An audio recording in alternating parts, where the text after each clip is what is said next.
Hey. So I'm just uploading a video at the minute about, I've got an itchy nose today, about when we should or shouldn't give Reiki. And I wanted to do a little add-on to that video as well and do that now. And this is kind of about other spiritual practices as well that we might work in, or we might be involved in, or we might enjoy doing. And things like doing readings or doing tarot or doing other energy work or other forms of healing, or doing meditations, or any sort of spiritual work, mediumship, clairvoyance, channeling and things like that. And it's one of those things, like a lot of those things get deemed as kind of dark or negative, or I did a video not so long ago about someone that was saying about how tarot is dark and it's evil and you shouldn't be doing things like that and it's not part of your awakening journey and yada yada and all this sort of nonsense. And that's when I made a video response on here and talked about that, and I talked about how you're actually connecting with a higher level of consciousness, and you're connecting to frequencies from within, and you're connecting to your soul, and you're connecting to your higher self, and you're connecting to your spirit guides, and you know that your spirit guides and your higher self and your team around you have your back all the time. They are there to protect you and help you along the way as best as they can. But obviously, ultimately as well, this is your life to live. This is your human life. This is your human existence.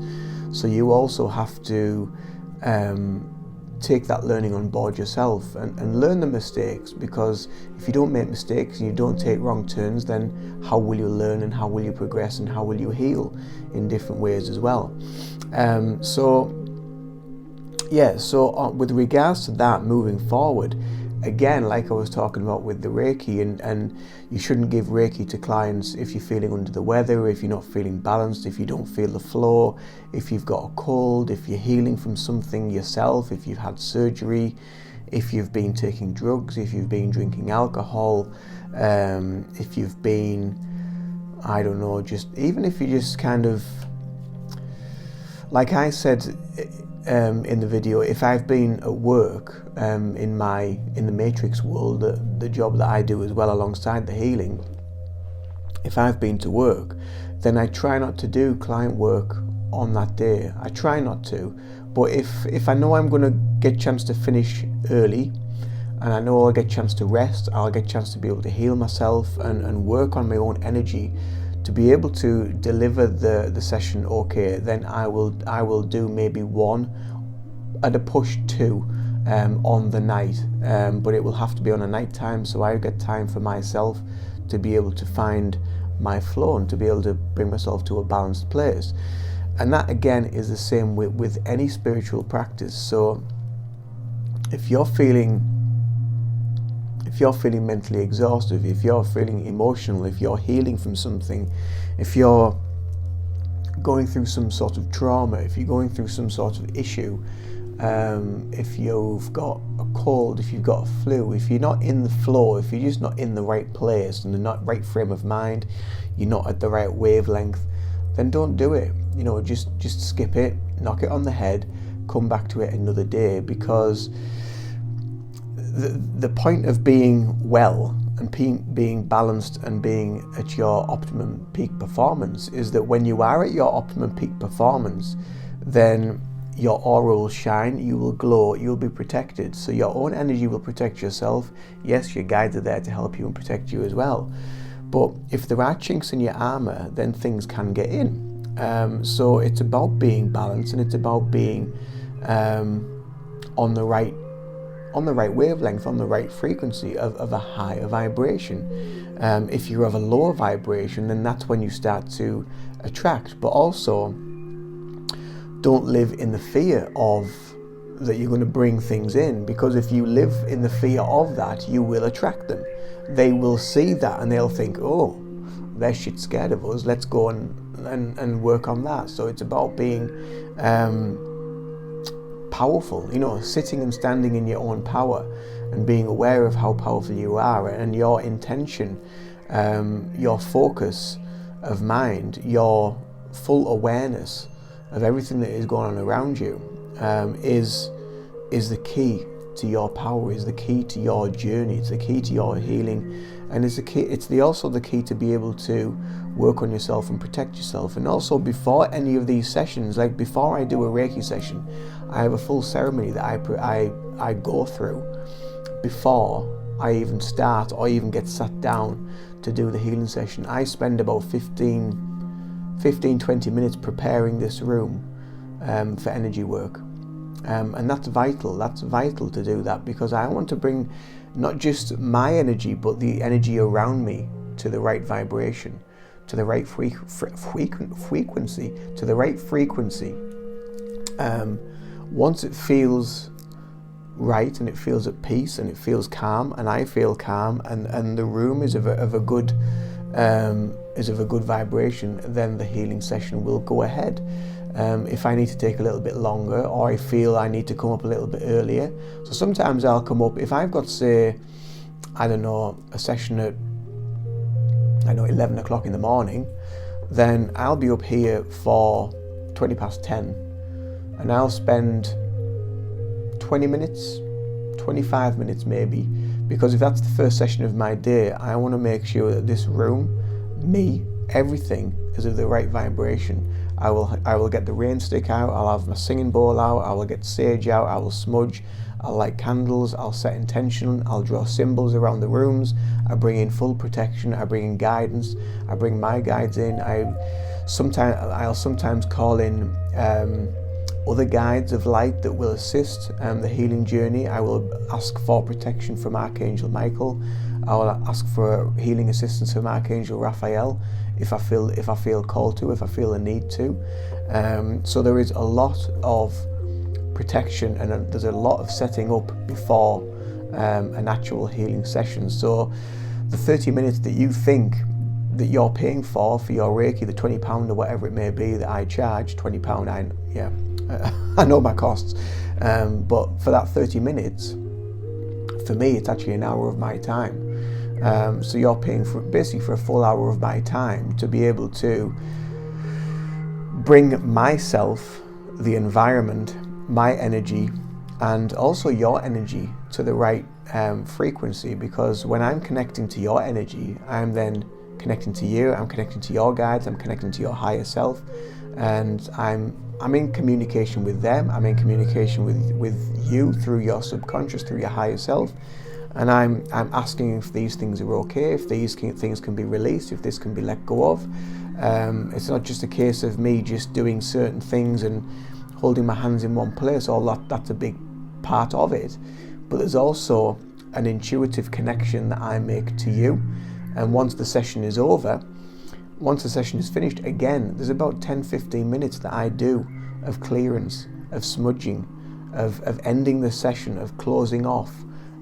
So there is a lot of work that goes into that. So if you're not feeling at peak, if you're not feeling of the right vibration, if you're not on a good frequency, and you're going in to do this work, and you may not have prepared your room, you may just think, oh, I'll just go in and just do it and get on with it, get it done and over and done with, then you don't know what you're setting yourself up for. You're not in the right frame of mind, you're not in the right wavelength, you're not in tune with everything that is going on around you, you're not in tune with the universe, you're not in tune with your spirit guides and your higher self, you're not in tune with yourself, which fundamentally is the main part of it, because you are channeling information through yourself, through your soul, from your subconscious, from your awareness of everything that is going on within and around you. So it's a big deal, it's a big thing to be aware of, and it's all part of the process, and it's all part of your spiritual practice, and incorporating all these different things into your spiritual practice. And a lot of the things I cover on this channel, so a lot of the things like using sage, using Palo Santo, using lemons to work out the frequency of the room, work out the energy. I know what the energy is like in this room because I work in here pretty much every day, so I'm always working on the energy. I always have crystals in here. I always get my Palo Santo out. I'll go around the room with the Palo Santo, or I'll go around the room with the sage, and I will get in all the corners. I will get the singing bowl out. Singing bowls are really, really good for raising the frequency of a room, and kind of like rounding off the energy in a room as well, and giving a lovely vibration to a room. And also using the singing bowl around yourself, around your own aura. It can help release attachments. It can release a lot of stuff, can come off just through the use of a singing bowl, because they don't like certain frequencies. The heavier energies don't like it, so they just shift. And it's the same when you use Palo Santo or sage. Even though like all we see is, we'll see the smoke, we'll see the sage bundle, the whatever you use, the bowl, and we'll see the smoke going around. But that smoke as well is emitting a frequency, it's emitting an energy, and it's of a high vibration.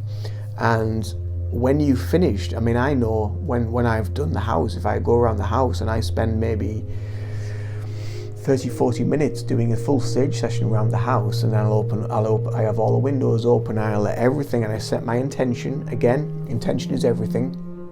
Set my intention of what that sage session is for, to cleanse away, to remove anything that is no longer serving the highest good, to invite new positive growth energy, healing energy, love, light, whatever it may be, whatever you want to focus on, and bring that in. Then again, that's a big part of the process, of the journey, of healing, of working with the spiritual side of things. Because on a conscious level, we can be very unaware of anything that is going on around us, unless you kind of tuned in, and you tuned into people's energies, and you know what they're feeling, you know what's going on, you know that they've got something going on with them. And then you can set up your own boundaries, you can set up your own protection with regards to that. And it's the same if you go in, if you go in pubs, if you go in bars, if you go in nightclubs, if you go in places, even supermarkets and busy places, busy environments. Another reason why I don't do Reiki, obviously working in a supermarket, working in retail, there is a lot of energy that can be collected in your energy field just by going around the supermarket, just by doing your shopping. And most people will be totally unaware of that, will be totally unaware of the energy that is going on around them. They'll be totally unaware of the people that are feeling stressed. They'll be totally unaware of the people worrying and panicking that they can't pay for the shopping. There'll be people in there that are working, that are stressed out, that are emitting a stress frequency. There'll be people in there that are, they may be going in to get the next drink because they don't know when the next one's going to come from, so they need to get a bottle of something to keep them ticking over to feed their addiction. So there's all sorts of things that go on in a supermarket, and all sorts of different frequencies that people emit. And when you enter a supermarket, and this isn't fear-mongering, this isn't making you think, oh my God, I need to be so aware, I need to be so careful going into a supermarket because that place is lethal with energy vampires and negative stuff. Well, yeah, it is. But if you're aware of it, and you know about it, and you know what you're looking for, and you know what you're feeling for, and you're tuned into yourself, and you're aware, and you can feel what's going on with other people, then you can say, right, okay, and you can ask for protection, you can visualize protection, you can work in that field. Even if you do work in that environment, you might start your shift, you start your shift, you go in skipping, or you go in a really good mood. By the end of the shift, you're tired, you're worn out, you're knackered, you feel drained, you feel emotionally drained, you feel mentally exhausted. And that's not just from the physical labor, that is from the energy that has been around you. And the energy that you are creating yourself by creating stress in the workplace for yourself, making yourself angry, making yourself worried, making yourself stressful, making yourself work too hard, putting too much pressure on yourself, because we do that every single day of our lives anyway. Everybody puts too much pressure on themselves. They're always, back of the mind, it's always self-chatter, it's always self-negative talk, it's always something derogatory that people need to say about themselves. And when you start to tune into that, and your awareness is expanding, and you're able to kind of fine-tune that and push that away and let them thoughts come and go, then that is no longer an issue. It's been dealt with because you've shone light onto that issue, onto what is going on in the back of your mind. And the more light, the more awareness, things that you can shine onto things, it exposes it and it releases it, and it makes you actually realize and see the way that you're behaving is making you actually feel worse. So then that tunes into you, and you think, well, why am I doing this? Why am I running around here like an absolute idiot, making myself feel worse? When in actual fact, when I feel better, when I don't stress myself out, when I don't worry, it is what it is, all that kind of stuff, and just flow through your day. And yeah, there'll be ups and downs, we all have that, we all go through this, but it's about being aware of how we can deal with it. So, and it's exactly the same as when we are working within these practices. It's about being aware of it. It's not about being fearful of it. I know people that have worked in various fields, psychics and mediums, where things have come in to try to scare the crap out of them and wanted to try and jump them, and they've basically just told them to F off, and they're just like, oh, they don't like that, and they've buggered off. They've just gone and left them alone because they're like, oh, we don't want to mess with them. They're a bit too. They know who we are. They know what we're about. And so they've just like left them alone. It's the people that are vulnerable. It's the people that are weak. It's the people that are that have traumas, that have issues. It's the people that have a lot of mental and emotional stuff going on. And that's not stigmatizing people, because we've all got things that we need to deal with, but it's about being aware of them. It's about having the awareness, and that's, like I say, that's with everything to do within the realms of working in a spiritual context. It's about being aware, and it's about being protected and understanding how you can protect yourself, how you can ground your energy, how you can cleanse your energy, and that's what a lot of healing work does. That's what a lot of mediumship work, psychic work, clairvoyant work, tarot work, it's all about being respectful, being understanding, and working on your own energy, and only doing this work when you feel right, when you're of the right frequency, the right frame of mind, and the environment around you is of the right frequency as well. And yeah, it's a beautiful way to work, because when you feel a loved one nearby, if you feel that connection and you're tuning into, I don't know, a mother or a daughter or a sister or a brother that may be there in spirit to assist, and you can feel that gentle, loving, beautiful, peaceful energy, it's there for the right reason. If something comes in and you can totally tell the difference between that beautiful, loving, caring energy to something that is not, and then if that is there, that's not coming in, then you cast it out. We don't have time or space for that. This is about healing. This is about setting the intention of love, of light, and having your protection and having your team around you helping you, and being balanced, being aware, being guided, and being focused within yourself, within your mind, body, and spirit, is every aspect of this work. So there is nothing negative about it, and it's all about being in the right flow. So there is a few thoughts for you for today once more.